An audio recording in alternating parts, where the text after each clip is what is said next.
BRS senior నేత నర్సంపేట మాజీ MLA Peddi Sudarshan Reddy ఇక లేరు. తెలంగాణ రాజకీయాల్లో తనదైన ముద్ర వేసిన పెద్ది సుదర్శన్ గురువారం అర్ధరాత్రి 12 గంటల 51 నిమిషాలకు తుదిశ్వాస విడిచారు. ఆయన మృతి బీఆర్ఎస్ శ్రేణులతో పాటు ఉమ్మడి వరంగల్ జిల్లాలో తీవ్ర విషాదం నింపింది.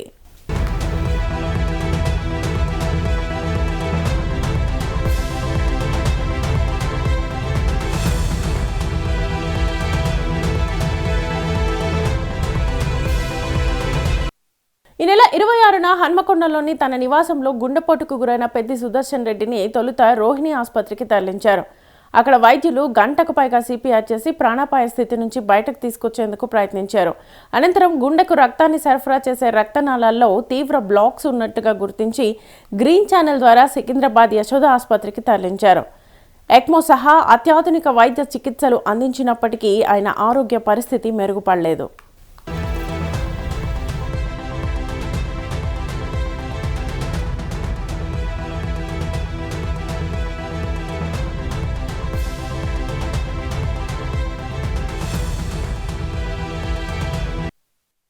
పెద్ది సుదర్శన్ రెడ్డికి అత్యుత్తమ వైద్యం అందించాలని మాజీ ముఖ్యమంత్రి కేసీఆర్ స్వయంగా యశోద ఆసుపత్రికి వెళ్లి వైద్యులను కోరారు. అలాగే కేటీఆర్, హరీష్ రావు చికిత్సపై నిరంతరం పర్యవేక్షణ చేయడం ఆయనకు పార్టీ నాయకత్వం ఇచ్చిన ప్రాధాన్యతను తెలియజేస్తుంది.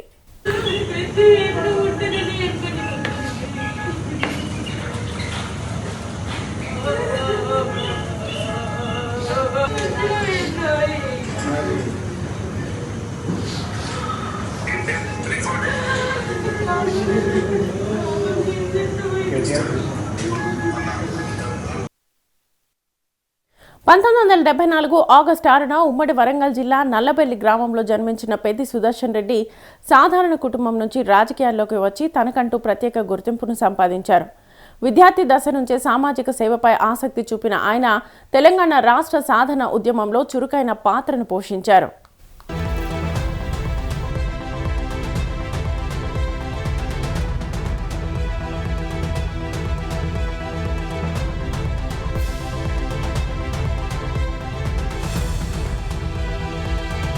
మొదట కాంగ్రెస్ పార్టీలో రాజకీయ ప్రస్థానం ప్రారంభించిన ఆయన 2001లో కేసీఆర్ తెలంగాణ ఉద్యమాన్ని ప్రారంభించిన తర్వాత టీఆర్ఎస్లో చేరారు. పార్టీ బలోపేతం కోసం గ్రామ స్థాయి నుంచి పనిచేస్తూ నల్లబెల్లి ప్రాంతంలో బీఆర్ఎస్కు బలమైన నాయకుడిగా ఎదిగారు.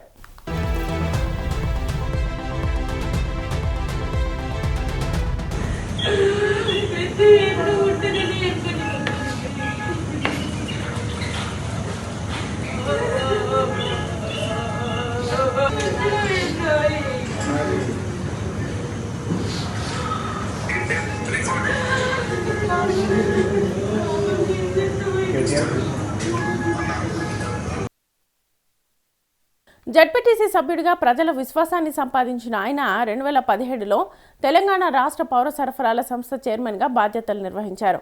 అనంతరం 2018 అసెంబ్లీ ఎన్నికల్లో నర్సంపేట నియోజకవర్గం నుంచి విజయం సాధించి తొలిసారి ఎమ్మెల్యేగా అసెంబ్లీలో అడుగుపెట్టారు.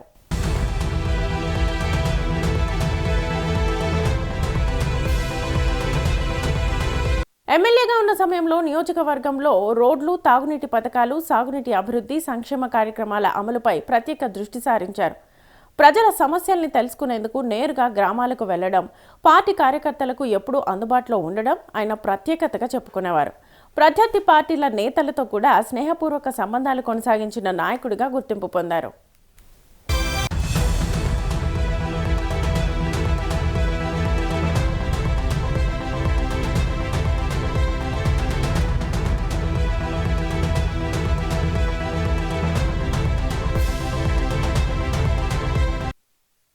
2023 అసెంబ్లీ ఎన్నికల్లో కాంగ్రెస్ అభ్యర్థి దొంతి మాధవరెడ్డి చేతిలో ఓటమి పాలైనప్పటికీ ప్రజల మధ్య ఉంటూ ప్రభుత్వ విధానాలపై తన గళాన్ని వినిపించారు. ప్రతిపక్షంలో ఉన్న నియోజకవర్గ ప్రజా సమస్యల పరిష్కారం కోసం నిరంతరం పోరాడారు. పెద్ది సుదర్శన్ రెడ్డి మృతితో తెలంగాణ ఉద్యమంలో కీలక పాత్ర పోషించిన ఓ నాయకుడిని బీఆర్ఎస్ కోల్పోయిందనే అభిప్రాయం పార్టీ శ్రేణుల్లో వ్యక్తమవుతోంది. హైదరాబాద్ నుంచి ఆయన పార్థివ దేహాన్ని వరంగల్ జిల్లా నల్లబెల్లి మండల కేంద్రానికి తరలించి ప్రజల సందర్శనార్థం ఉంచనున్నారు. అనంతరం అంత్యక్రియల్ని నిర్వహిస్తారు.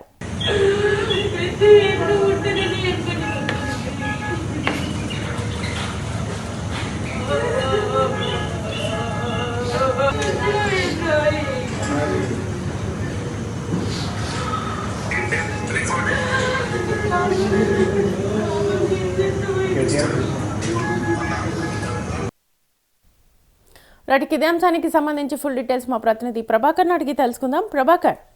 శ్వేత, బీఆర్ఎస్ సీనియర్ నేత నర్సంపేట మాజీ ఎమ్మెల్యే పెద్ది సుదర్శన్ రెడ్డి కన్నుమూసినట్టుగా తెలుస్తూ ఉన్నది. తెలంగాణ రాజకీయాల్లోనే తనదైనటువంటి ఒక ముద్ర వేసినటువంటి పెద్ది సుదర్శన్ రెడ్డి గురువారం అర్ధరాత్రి, అంటే నేను అర్ధరాత్రి 12:51 తుది శ్వాస విడిచినటువంటి నేపథ్యం చూస్తూ ఉన్నాము. ఆయన మృతి బీఆర్ఎస్ శ్రేణుల్లో కూడా బీఆర్ఎస్ శ్రేణులతో పాటు ఉమ్మడి వరంగల్ జిల్లాలో కూడా తీవ్ర విషాదాన్ని నెలకొన్నటువంటి నేపథ్యాన్ని చూస్తూ ఉన్నాం. అయితే ఈ నెల 26న హన్మకొండలోని తన నివాసంలో గుండెపోటుకు గురైనటువంటి పెద్ది సుదర్శన్ రెడ్డిని తొలుత రోహిణి ఆసుపత్రికి తరలించిన నేపథ్యం చూసాము.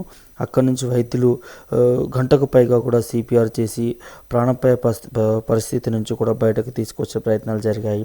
అనంతరం గుండెకు రక్తాన్ని సరఫరా చేసే రక్తనాళాల్లో తీవ్ర బ్లాక్లు ఉన్నట్టుగా గుర్తించి గ్రీన్ ఛానల్ ద్వారా కూడా సికింద్రాబాద్ యశోద ఆసుపత్రికి తరలించారు. ఎగ్నో సహా అత్యాధునికమైనటువంటి వైద్య చికిత్సలు కూడా అందినప్పటికీ తన ఆరోగ్య పరిస్థితి కూడా మెరుగుపడలేనటువంటి నేపథ్యం కూడా మనం చూసాము. అయితే పెద్ది సుదర్శన్ రెడ్డికి అత్యున్నతమైనటువంటి వైద్యం అందించాలనేది మాజీ ముఖ్యమంత్రి కేసీఆర్ కూడా స్వయంగా యశోద ఆసుపత్రికి వెళ్ళి వైద్యులకు కోరినట్టుగా తెలిసింది. అలాగే కేటీఆర్, హరీష్ రావు చికిత్స పైన కూడా నిరంతరం పర్యవేక్షణ చేయడం, ఆయనకు పార్టీ నాయకత్వం అంతా కూడా ప్రాధాన్యత తెలియజేస్తుంది అనేది మనం చూస్తూ ఉన్నాము. అయితే 1974 ఆగస్టు 6న ఉమ్మడి వరంగల్ జిల్లా నల్లబెల్లి గ్రామంలో జన్మించినటువంటి పెద్ది సుదర్శన్ రెడ్డి సాధారణ కుటుంబం నుంచి రాజకీయాల్లోకి వచ్చి తనకంటూ ఒక ప్రత్యేక గుర్తింపును కూడా సాధించుకున్నారు. విద్యార్థి దశ నుంచి కూడా సామాజిక సేవపైన కూడా ఆసక్తి చూపినటువంటి ఆయన తెలంగాణ రాష్ట్ర సాధనలో ఉద్యమంలో కూడా చురుకైన పాత్ర పోషించినట్టుగా మనం చూసాము.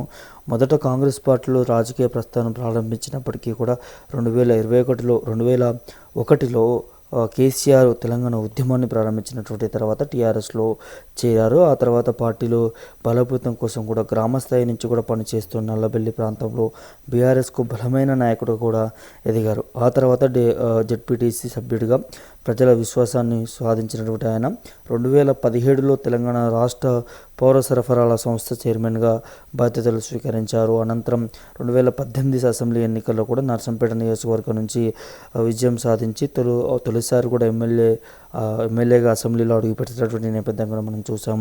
ఆ తర్వాత కూడా తను అందించినటువంటి సేవలు కూడా చూస్తే కూడా ఎమ్మెల్యేగా ఉన్న సమయంలో కూడా నియోజకవర్గంలో రోడ్లు కావచ్చు, తాగునీరు కావచ్చు, సంక్షేమ పథకాలు కావచ్చు, సో వీటన్నిటి మీద కూడా దృష్టి సారించారు. ప్రజల సమస్యలను ఎప్పటికప్పుడు తెలుసుకొని నేరుగా గ్రామాల్లోకి వెళ్ళడం, పార్టీ కార్యకర్తలకి అందుబాటులో ఉండడం, సో ప్రత్యేకంగా తన స్థానాన్ని నర్సంపేట నియోజకవర్గాల్లో గుండెల్లో కూడా మరి ముద్రించుకున్నటువంటి నేపథ్యం మనం చూస్తున్నాం. అయితే ప్రత్యర్థి పార్టీల నేతలతో కూడా స్నేహపూర్వకంగా సంబంధాలు కొనసాగినట్టుగా చూస్తూ ఉన్నాము పెద్ది సుదర్శన్ రెడ్డికి సంబంధించి కూడా.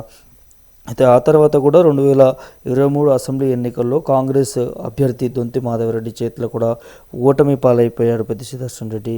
అయినా కూడా ప్రజల మధ్య ఉంటూ ప్రభుత్వం చేస్తున్నటువంటి విధి విధానాలపైన కూడా గళాన్ని వినిపించారు. ప్రతిపక్షంలో ఉన్నా కూడా నియోజకవర్గ ప్రజల సమస్యలను పరిష్కారం కోసం నిరంతరం పోరాడారు.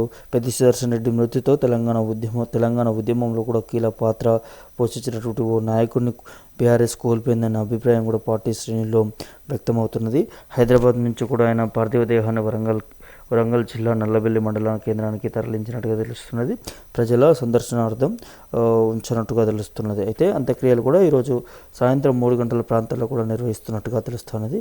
సో తన మృతి పట్ల కూడా ప్రతి ఒక్కరూ వారి సంతాపాన్ని తెలియబరుస్తున్నటువంటి నేపథ్యం కనిపిస్తూ ఉంది. ఇందులో మరి ముఖ్యమంత్రి రేవంత్ రెడ్డి, అదేవిధంగా మాజీ ముఖ్యమంత్రి కేసీఆర్ కూడా అంత్యక్రియలకి హాజరవుతారు అన్నదాన్ని కూడా సోషల్ మీడియా మాధ్యమం ద్వారా కూడా వినిపిస్తూ ఉన్నది. మరి చూడాలి. సో పెద్ది సుదర్శన్ రెడ్డి మృతి పట్ల కూడా ప్రతి ఒక్కరూ కన్నీటి పర్వతం అవుతున్నటువంటి పరిస్థితి కనిపిస్తూ ఉంది. ముఖ్యంగా ప్రభుత్వంలో ఉన్నటువంటి మంత్రులు కూడా డైరెక్ట్గా పెద్ది సుదర్శన్ రెడ్డికి సంబంధించినటువంటి ఆరోగ్య పరిస్థితిని ఎప్పటికప్పటికి ఆరాధించినటువంటి నేపథ్యం మనం చూసాము. మంత్రి సీతక్క కావచ్చు, పొంగులేటి శ్రీనివాసరెడ్డి కావచ్చు, పొన్నం ప్రభాకర్ కావచ్చు, బట్టి విక్రమార్క కావచ్చు, ఇలా మంత్రులందరూ కూడా పెద్ది సుదర్శన్ రెడ్డికి సంబంధించినటువంటి ఆరోగ్య పరిస్థితి ఎప్పటికప్పటికి వైద్యులను కూడా అడిగి తెలుసుకుని మెరుగైన వైద్యం ఇవ్వాలంటూ కూడా ఇటు కాంగ్రెస్ పార్టీకి చెందినటువంటి ప్రభుత్వానికి సంబంధించిన మంత్రులు కూడా ఆరాధిస్తారు. దాంతోపాటు ముఖ్యంగా రేవంత్ రెడ్డి కూడా ఏదైతే రోహిణి హాస్పిటల్ వరంగల్లో తన చికిత్స నిమిత్తం హైదరాబాద్కి తరలించాలి అనే దాని మీద కూడా గ్రీన్ ఛానల్ ద్వారా తరలించాలనే దాని మీద కూడా డైరెక్ట్గా ముఖ్యమంత్రి రేవంత్ రెడ్డి ఇన్వాల్వ్ అయ్యి గ్రీన్ ఛానల్ సంబంధించినటువంటి అన్ని అనుమతులు ఇచ్చి యశోద హాస్పిటల్కి తరలించేంత వరకు కూడా బాధ్యతలు తీసుకున్నారు ముఖ్యమంత్రి రేవంత్ రెడ్డి.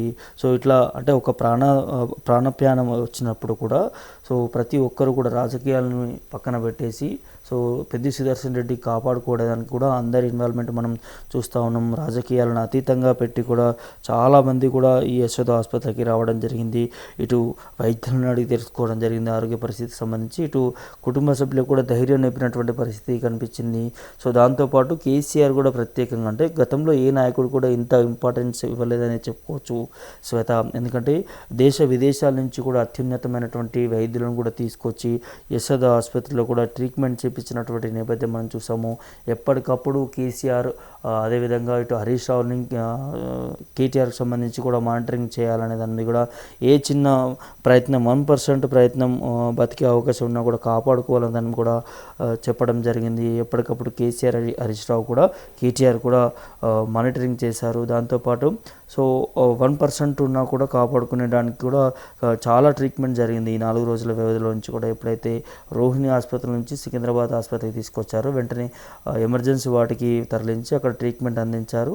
సో 4 రోజుల నుంచి కూడా అన్ని శతవిధాలుగా వైద్యులు ప్రయత్నించినా కూడా సో మరి ఫలితం దక్కలేదని చెప్పుకోవచ్చు. సో మెయిన్గా తన బ్రెయిన్ ఫంక్షనింగ్ పని చేయకపోవడం వల్లనే తను మృతి చెందినట్లుగా వైద్యులు వెల్లడిస్తూ ఉన్నారు. సో ఒక 1% అయినా బ్రెయిన్ ఫంక్షనింగ్ పనిచేసి ఉంటే ఖచ్చితంగా తను బ్రతికేవాడు అనే దాన్ని కూడా నిన్న సాయంత్రం వరకు కూడా అదే చెప్పినటువంటి నేపథ్యం కనిపించింది. వైద్యులందరూ కూడా దానికి సంబంధించినటువంటి కొంత ట్రీట్మెంటు, న్యూరోకి సంబంధించినటువంటి కొన్ని టెస్టులు అదేవిధంగా కొన్ని పవర్ఫుల్ ఇంజెక్షన్స్ కూడా వేసినప్పటికీ కూడా తన బ్రెయిన్ ఫంక్షనింగ్ వల్లనే మరింత ఆరోగ్యం క్షీణించినట్టుగా తెలిసింది పెద్ది సుదర్శన్ రెడ్డికి సంబంధించి. నిన్న అర్ధరాత్రి 1 గంట ప్రాంతంలో కూడా అతను తుది శ్వాస విడిచినటువంటి పరిస్థితి కూడా కనిపించింది.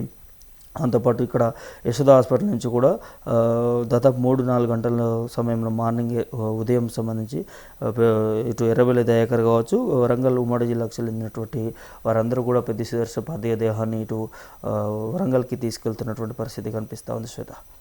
Right, thank you Prabhakar.